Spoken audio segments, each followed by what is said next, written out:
So today I'm going to make 15 white sourdough. I haven't recorded myself making sourdough for a while, so I thought this would be a great opportunity to make sourdough for the video.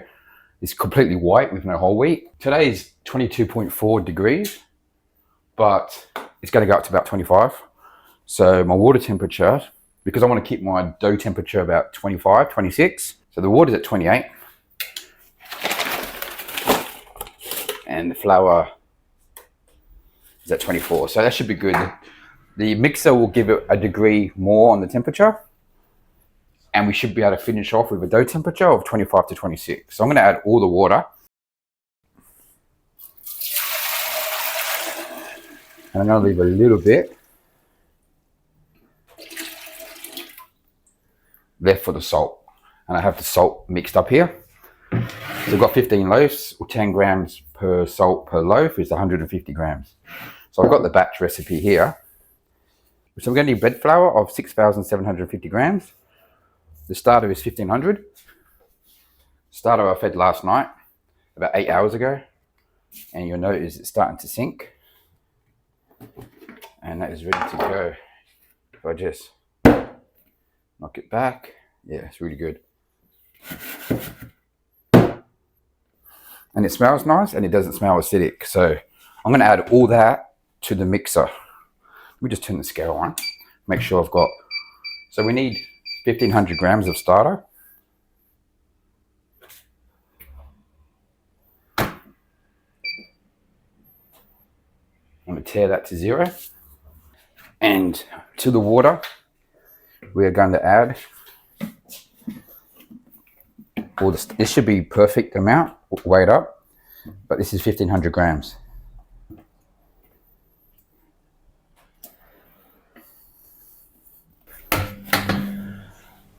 Okay, so that's 1,300.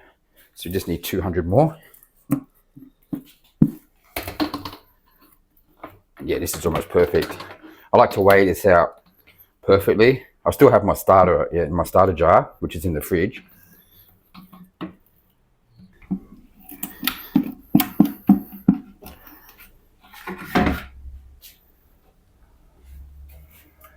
So that's it.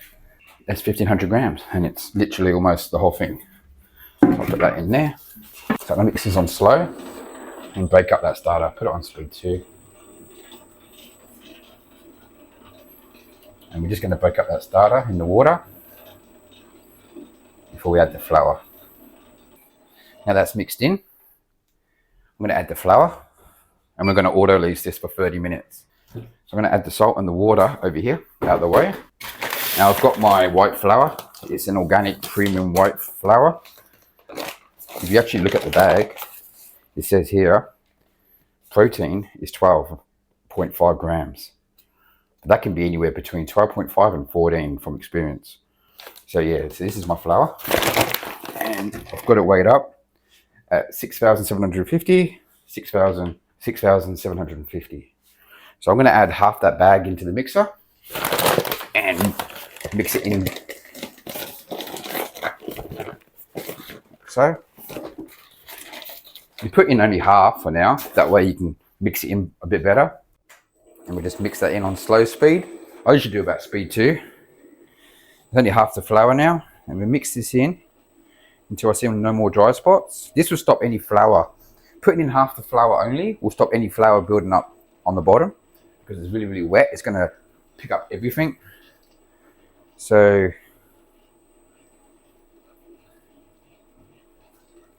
all right, and I'm going to add the rest of the flour.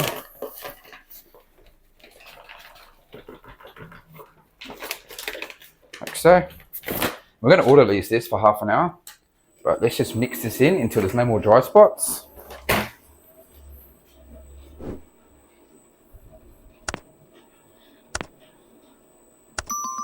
It's only going to take about 2 minutes or so. And once we do the Autolyse, we're going to add the flour. Sorry, once we do the Autolyse, we're going to add the salt and the remaining part of the water. This is 75% hydration. It's starting to warm up in here today, so the dough might go up a few degrees, but we'll monitor the temperature for the rest of the day.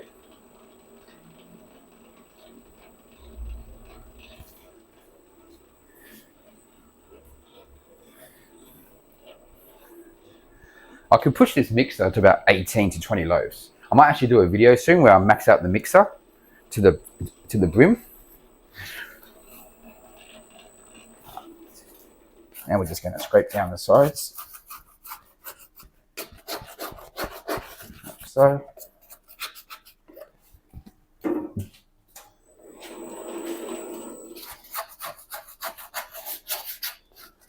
Don't want no dry parts on the side. That's going to make little lumps in your dough. All right, so it's still a bit dry. And we'll keep mixing that in until there's no dry spots whatsoever. Because don't forget, we still have a bit of water to go, which is going to have the salt, but we're going to add that after the Autolyse. Okay. Just do one final scrape down.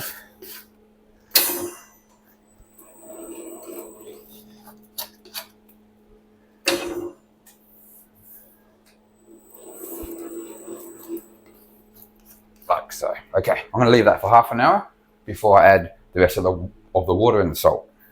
I'll just do a quick dough temperature check just to see where we're at.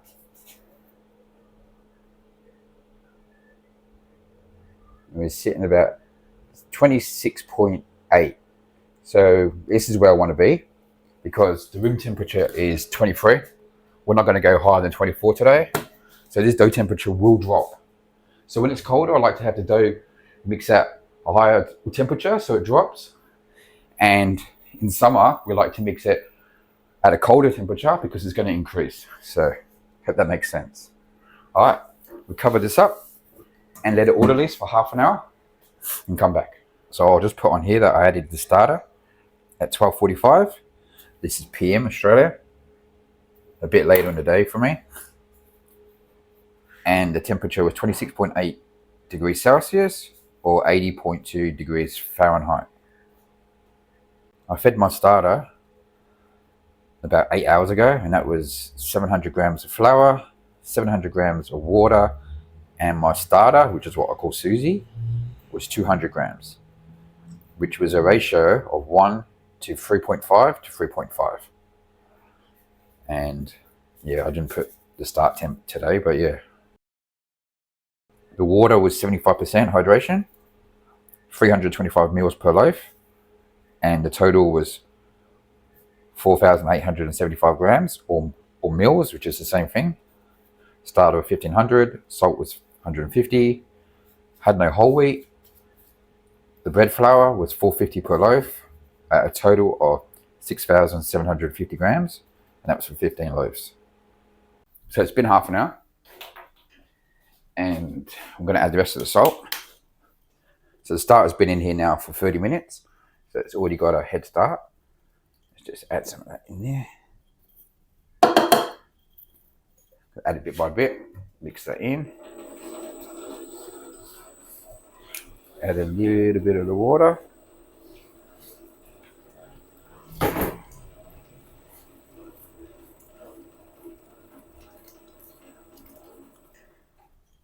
Rest of the salt, like so. Get everything out of there. So I'll use my thermometer. Okay, cool. So now I'm going to mix this for about 4 to 5 minutes on speed 2. I don't over mix my mixes on high speed with sourdough. If I do yeasted bread, I will go up to speed 6 or 7, but for sourdough, I like to mix it pretty slow. I don't want to overbuild the gluten. It will just make the bulk fermentation a lot harder. A lot of people tell me they like to push it further, which you can push it further if you want, but I like to mix to about 80%, then I'll finish off with stretch and folds. Sometimes I'll push it to about 90 to 95% in the mixer, but yeah, I don't mind doing stretch and folds. So, okay, let's add the rest of the water.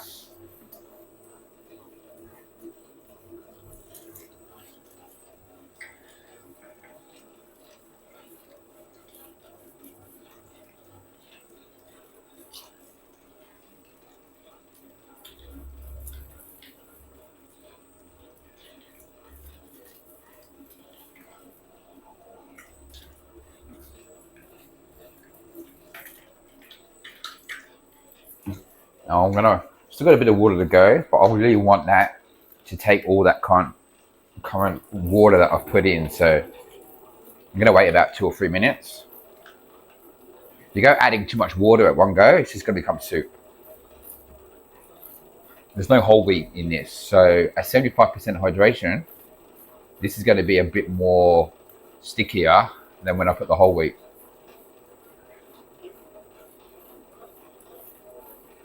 Okay, so there's no more water. I'm going to try and add as much as I can.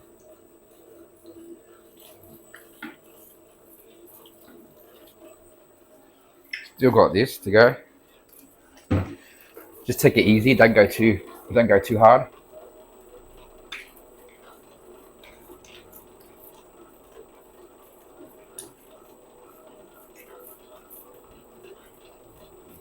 Sometimes I'll put it on speed 6 and just finish it off for like a minute at a little bit of a higher speed.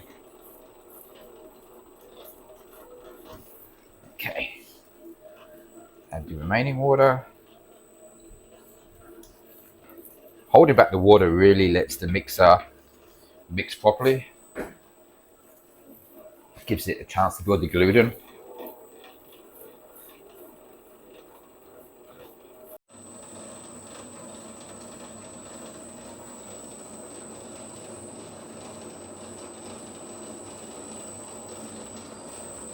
So now for the final minute, I will put this on speed 6. And we just mix it for 1 minute.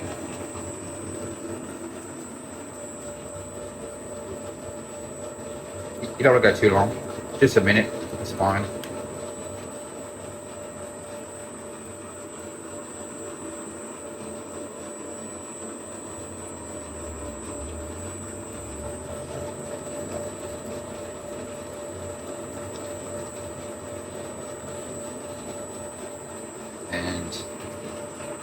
Not even, about 40 seconds, so I'm going to stop that now. And after that mixing, the dough is on 27.6, so it's a bit higher than I like. So at 1:15, half an hour after adding the starter, I added the salt and the remaining water. Finished mixing at 27.7 C, which is 81.9 degrees Fahrenheit. So while that's waiting about 10 minutes, I'll get my tubs ready. I get asked a lot about my tubs, what size they are. And I'll just show you. I've got 2 sizes that I use. When I do olives or my multigrain ones, I'll use this small one. And for the white sandwiches and whole wheat ones, I'll use the bigger ones. And for the big ones, I'll do it from the base. They're about 30 centimeters by 47. And this one is about 13 and a half centimeters deep, because you got to think the lid drops down a bit. So, and then my smaller one, which I won't be using today,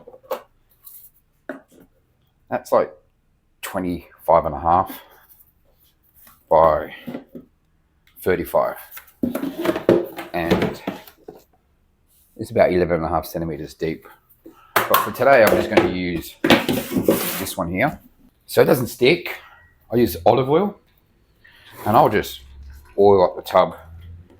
I'll just use my hand, it's okay. I've washed them. And I'll get all the edges, just so when I do the stretch and folds, it doesn't stick too much. You don't want to go too much olive oil, because it will change the hydration of your dough. Just enough, so that you can really do stretch and folds better. That's it. Another 5 more minutes while this sits, and I'll put that in the tub. So we're going to put this in the tub now, and just give it a quick spin.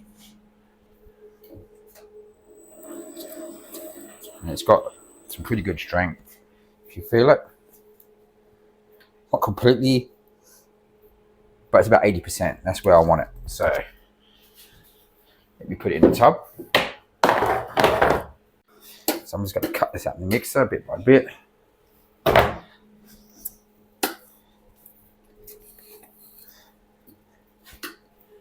So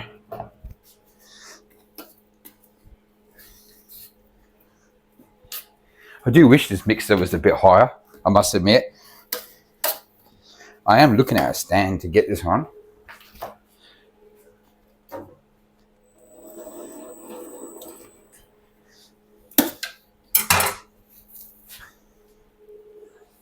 So,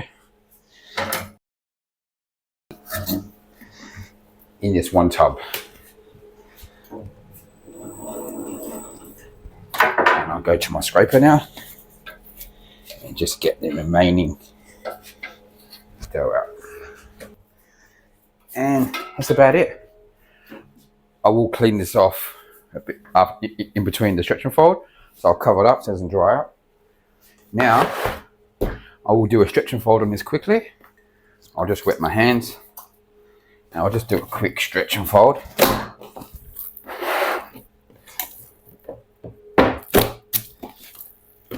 Just to smooth at the top, and I'll leave that like that. Just do a quick dough temp check. We are sitting a bit higher than I like, but it will drop.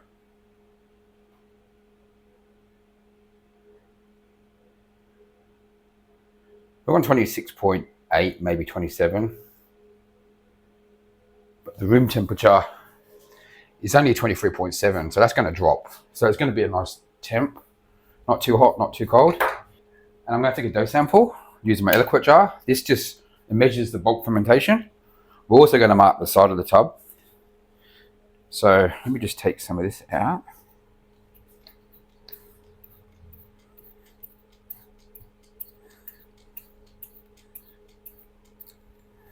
And I'll break that off at the bottom, like so. It's a little bit over the top, but take some out at the bottom actually. Bring that down. Base on. So it's a little bit over zero, so I'll just remember when I'm watching this jar that it was on about 105%. So it's almost, yeah, so I want to bulk ferment this to about 50. So when that gets to 50, the bulk fermentation is finished. I'm also,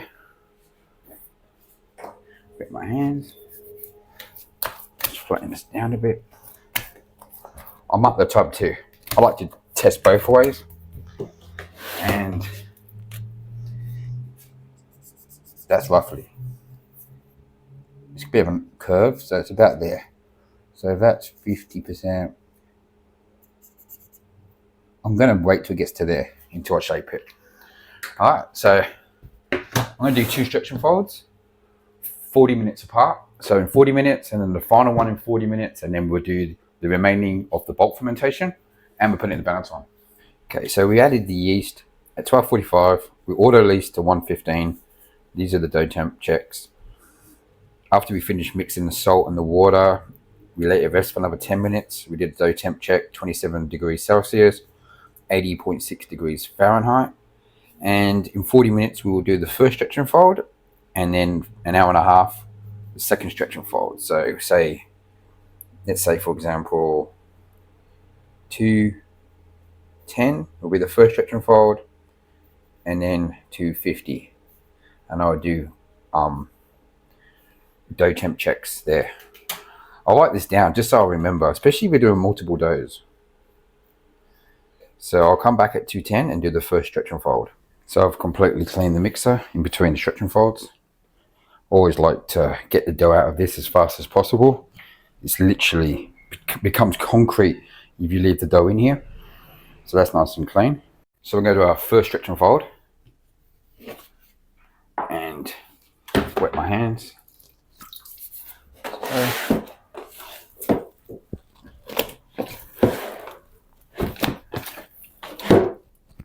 So, and then I'll turn it around,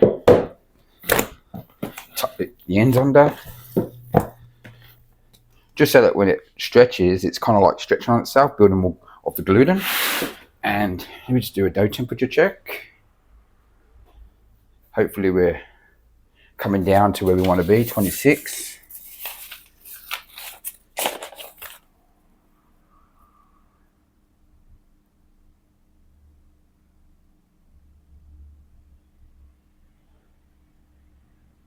.6, so I'll put that here.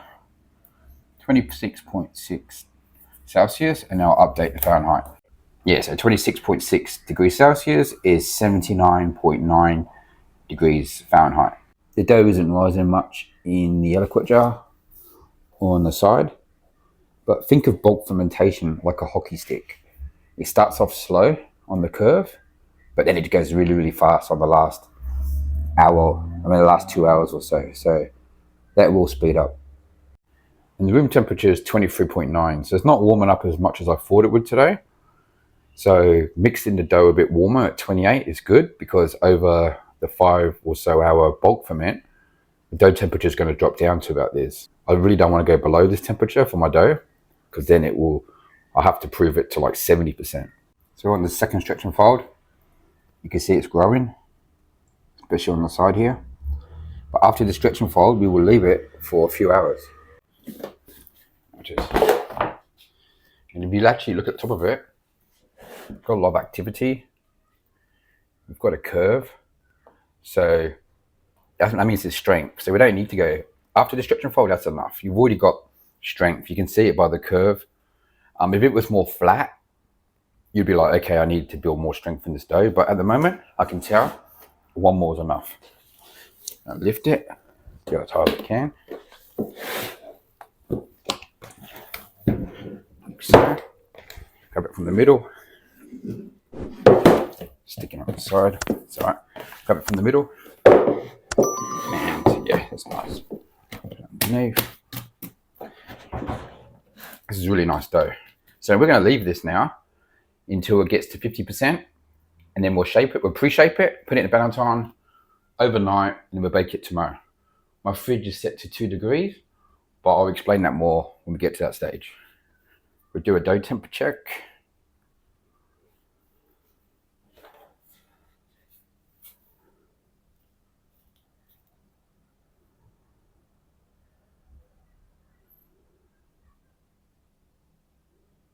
And it's 26.2. So that's dropped 4.4 degrees. And it's going to drop even more because the room temperature is 24.5. So it should match at about 25, 25. The dough will get to 25, the room will get to 25. So that's pretty good timing. On my sheet, I have this spot where I put 4 hours, 5 hours, and 6 hours. That's just how many hours after I put the starter. So at 4:45, I know it's been 4 hours, and at 5 hours, it's 5:45. Just so I can pay attention to the time. I know, okay, this bulk ferment should be ready for pre-shape around about 5:45. But it could be longer or cooler depending on the weather or the temperature of the dough. But yeah, I like to, and then I put the timer placed in the fridge for the next day. I can just remember, especially if you're doing multiple doughs, it's good to have a sheet. Or if you're getting old like me and you forget things. So when we get to about 40, almost 40% on bulk ferment, I will then pre-shape, and then because it's still going to grow. So I'm going to empty this out. It's looking really nice on top. I'm going to weigh this at 850 per loaf. So I'll just wet the scraper a bit on the side. So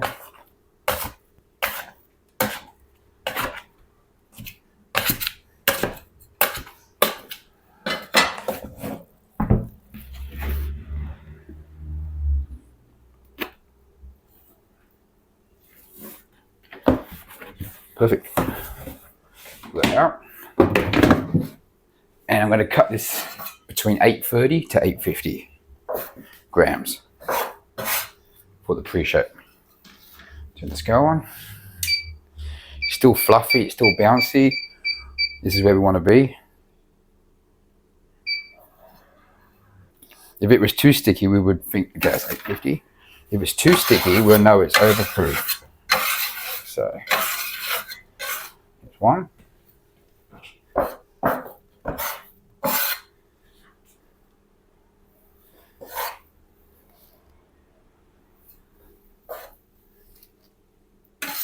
So, still got a nice shape. It's not overly sticky. Like I said, this is going to wait another until that gets to 50% proof. It's only on about 40% at the moment.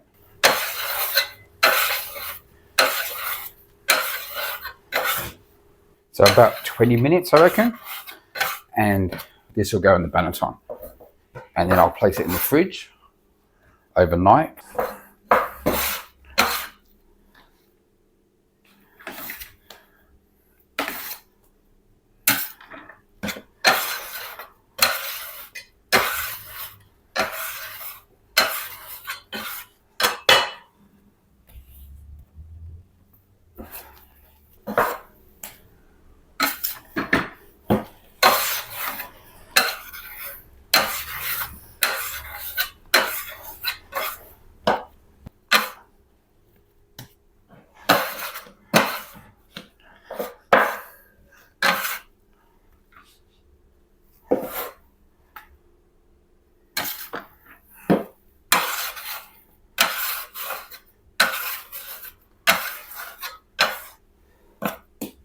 So that's it, we've got 15. I'm going to let that sit on the bench. We just get some flour and put it on the top.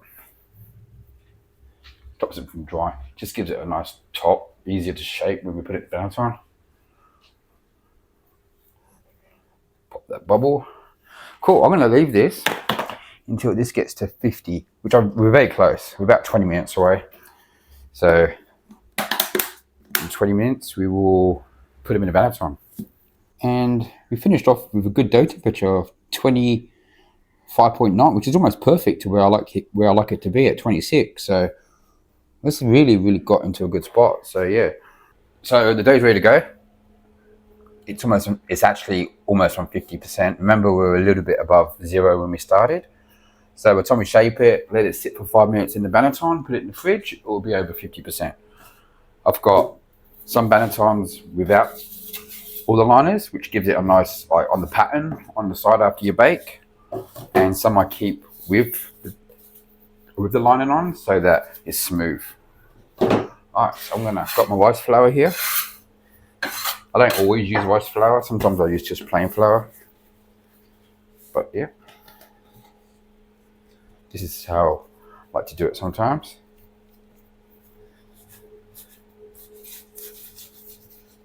So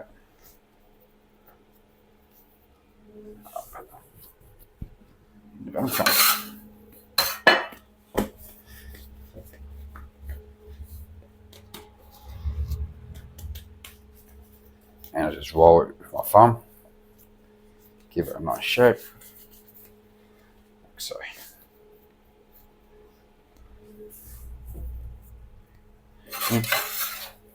They're really fluffy, they're not sticky, it's really airy. You should get more of an open crumb with pure white flour than you do with the whole wheat, because the whole wheat, the bran will cut into the mixture when you're mixing. But yeah, this is nice.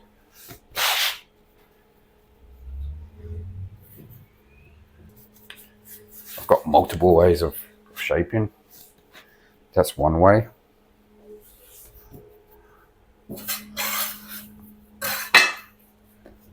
Another way is pour it out, bring the top there, stretch it over like this, bring it over like that, put the ears in, and I prefer the other way. This one seems to get a few more holes in the middle. So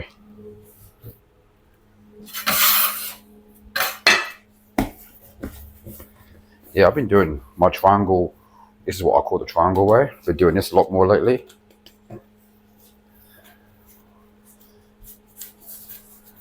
It doesn't knock as much air out. I'm going to explain about the fridge as well. I get a lot of questions about covering and temperature, which I'll go through just after I shape these. You don't get any air when you do it this way. I like it. And then you just fold it through. And it's still got strength on the outside.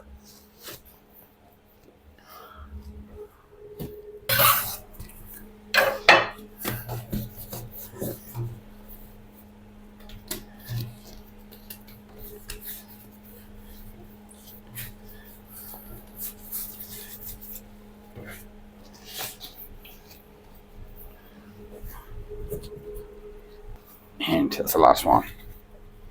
I'm going to let this sit for about 5 or 10 minutes, and then we're going to put it in the fridge. So I get asked a lot in the comments, especially on my other videos, why I don't cover these up in the fridge. This fridge here, apart from this fan here, there's no fans. There's no air going around drying out the mix. If I put dough on the top, it can get a little bit dry, but mostly it's fine. If you go to a normal fridge, there's all this airflow systems built into the fridge. Air's coming from here, air's coming from there. It's circling, and that will dry out your dough. So in a residential fridge, obviously, you might have to cover, but in commercial, you're fine. Okay, so we're just over 50%.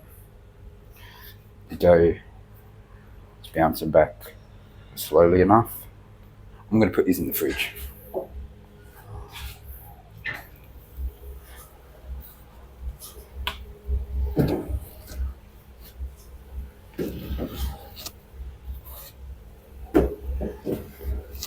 So, might just put 6. I can fit like 8 per rack, but we haven't got it full, so I'll spread them out. That way they'll cool down more, because you want it to get down to temperature. And these 3 here. Okay, so that's all 15 in the fridge, ready to go. I've got it on 2 degrees. That's the current temperature, but it will go down to 2. In summer, I like to have it around this temperature. If it was winter and really, really cold, I would put this up to 4 or 5, just so that the dough will slow down not as fast and still prove a bit. See, this dough temperature is still going to move quite a bit, so we want to slow it down more. So I've got the temperature a bit lower. Tomorrow we'll bake this off and see how they look. So we added the starter at 12:45 and we placed it in the fridge at 6 p.m, which meant the fermentation took 5 hours and 15 minutes to finish. And that was at 26 degrees, which is 78.8 degrees Fahrenheit. So that was pretty good. It was a good temperature. Only took 5 hours and a bit. So I've been preheating this oven for about 2.5 hours. It's the next day. It's about 8 o'clock. It's 8 o'clock at night. We put them in the fridge at 6 p.m. last night, so it's been 26 hours. And the stone's at 250, which is perfect. I've started emptying out the fridge onto the boards. We can put 5 per board in this oven. So there. Even here.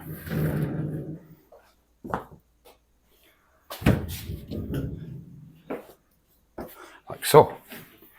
And I'm turning them out, leaving a gap between each one. Putting the Bannetons on top of the oven so they dry out. You don't want mold to grow on them. It's a perfect place to put them. So,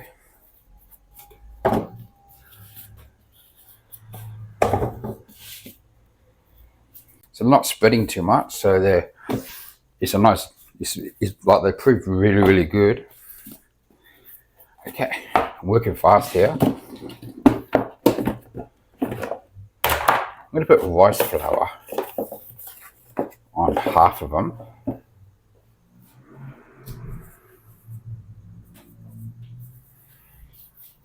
So,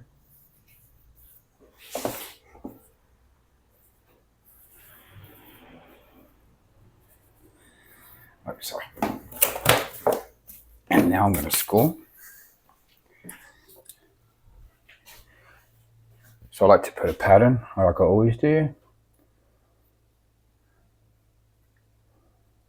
And then I'll score after I do the pattern. They're really holding their shape, so this is really good. A bad sign is if you've taken them out of the fridge and they start to spread or sink, then you know you've overproofed. And if the dough is too firm, then you know you've underproofed. You want to make sure you got a sharp blade for this too. The pattern's a bit rough, but we're working with 15 here, so. Alright, so the score, like so.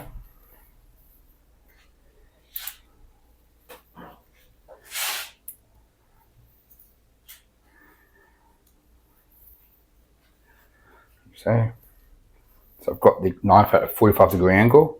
I'm starting from the center, and I'm kind of cutting at like a curve around at a 45. That's how I score it. So I'm kind of like curving. I do a curve at 45.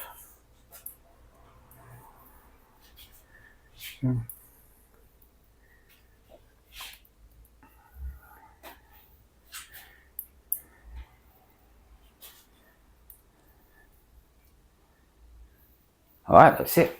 Let me check. It's all scored. Perfect. Oh, I think I forgot the pattern on this one. All right, I'm going to load this into the oven.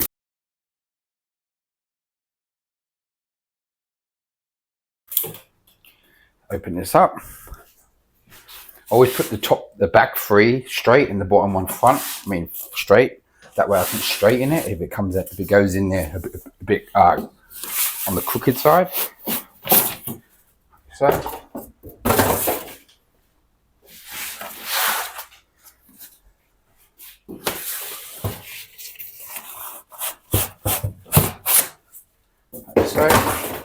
So far so good. Sometimes they do twist in here. Like so. I'm going to use steam. I'll drop the oven down to 220. And we're going to bake this for 25 minutes. 220.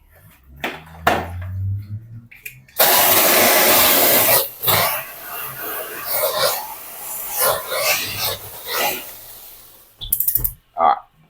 We've got damper closed. 25 minutes and we'll come back and have a look.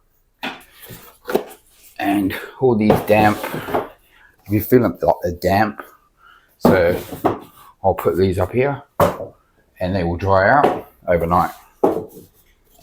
So I only bake Thursday, Fridays at home. So my starter is in the fridge most of the week and it's just the scrapings. I won't get acidic as much. And then on Tuesday, I'll start feeding this, the ratio 1 to 10 to 10. And by the time I use it on Thursday, it'll be nice and active and healthy and not acidic. So this will stay in here until next week, which is better than feeding it every single day.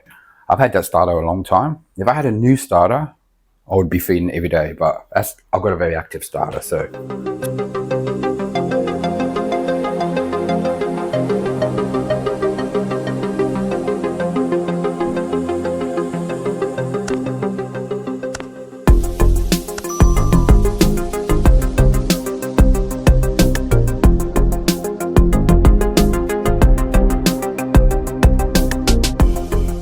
So it's been 25 minutes. I'm going to release the steam. Looking really nice. So these need another, usually if I have 12 in here, I will bake them for 15. But we're going to do this for 20 because it's a full oven load. So I'll open up the damper. I'll put this up to 240.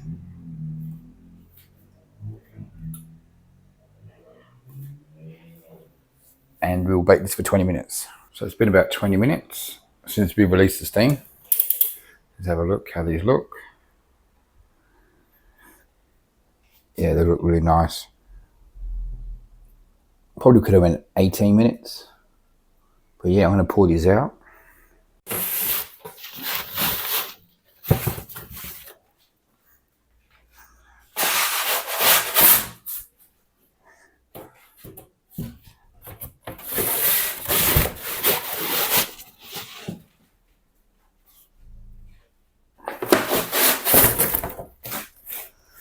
There. The bottom one sometimes is a little, let's just have a look. Might put these up the top for like a minute and just give them a little bit longer.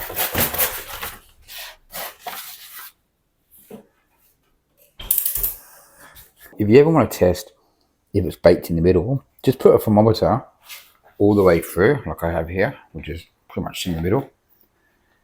And if it's close to 100 degrees, then it's baked good. So this is on, this is 98.1. So that's fine. This has been another 2 minutes and Yeah, they're perfect too. Put these out.